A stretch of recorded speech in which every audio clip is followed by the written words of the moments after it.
মৰমৰ ছাত্ৰ-ছাত্ৰীসকল বহু দিনৰ মূৰত ইউটিউবত ভিডিঅ' আপলোড কৰিবলৈ আহিছোঁ। আচলতে তোমালোকৰ কাৰণে কিছু গুৰুত্বপূৰ্ণ প্ৰশ্ন তথা পাঠদান লৈ আহিছোঁ।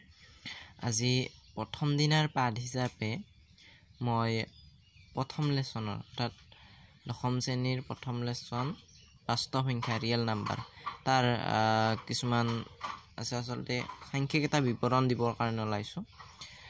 বাস্তৱ সংখ্যা ৰিয়েল নাম্বাৰ অৰ্থাৎ আমি প্ৰথমতে জানিব লাগিব কি বাস্তৱ সংখ্যা কাক বোলে বা কেনেধৰণৰ সংখ্যাবিলাক বাস্তৱ সংখ্যা বুলি আমি জানো। প্ৰথম কথা হ'ল কি যিবিলাক সংখ্যা পৰিমেয় অপৰিমেয় এই সকলোবিলাক সংখ্যাক একেলগে লগ লগাই আমি বাস্তৱ সংখ্যা বুলি ক'ব পাৰোঁ। অৰ্থাৎ যদি ইয়াৰ সংজ্ঞা দিব লাগে তেতিয়া আমি এনেদৰে দিব পাৰোঁ যে সকলো পৰিমেয় আৰু অপৰিমেয় সংখ্যাকে একেলগে বাস্তৱ সংখ্যা বোলে। তোমালোকে বহি বা কিতাপ উলিয়াই ল'বা পাঠদানৰ সময়ত, তেতিয়াহ'লে তোমালোকৰ বুজাৰ সহায় হ'ব কিছু পৰিমাণে হ'লেও।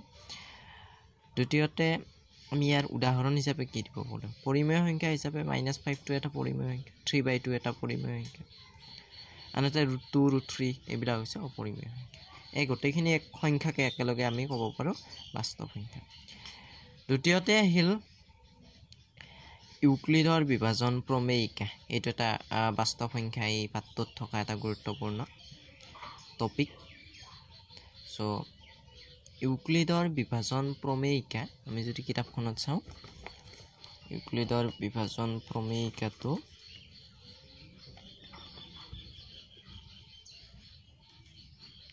ইউক্লিডৰ বিভাজন প্ৰমেয়িকা যে দুটা যোগাত্মক অখণ্ড সংখ্যা a আৰু b যদি দিয়া থাকে তেতিয়াহ'লে দুটা অদ্বিতীয় সংখ্যা q আৰু r থাকিব যাতে a = bq + r, য'ত কি হ'ব r is greater than or equal 0 or r is less than b। অৰ্থাৎ তাৰ যিটো ভাগশেষ হ'ব সেই ভাগশেষটো শূন্যতকৈ ডাঙৰ হ'ব বা শূন্যৰ সমান হ'ব আৰু বিটো হ'ব কি আৰতকৈ ডাঙৰ হ'ব, r is less than b। অৰ্থাৎ বিতকৈ আৰটো সৰু হ'ব, অৰ্থাৎ বিটো ডাঙৰ হ'ব আৰতকৈ।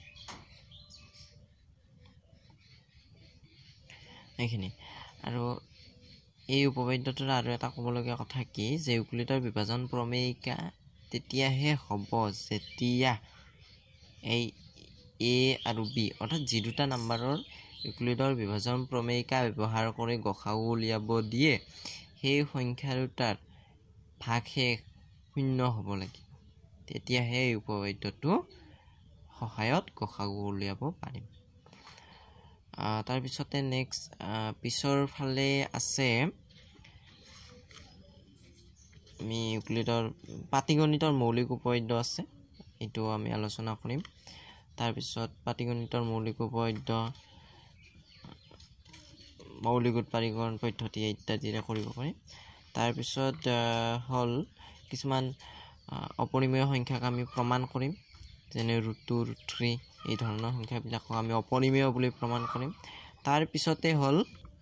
তাৰপিছত দশমিক বিস্তৃতি অৰ্থাৎ দীৰ্ঘহৰণ নকৰাকৈ দশমিক বিস্তৃতিৰ আমি যিটো p/q তাতে qৰ মৌলিক উৎপাদীকৰণ সম্পৰ্কে ক'ব পাৰিম যে পৰিসমাপ্ত নে পৰিসমাপ্ত নে অপৰিসমাপ্ত, সাৱধি নিৰৱধি এই ধৰণৰ যিবিলাক গোটেইখিনি আমি এই লেচনটোৰ আলোচনা কৰিম।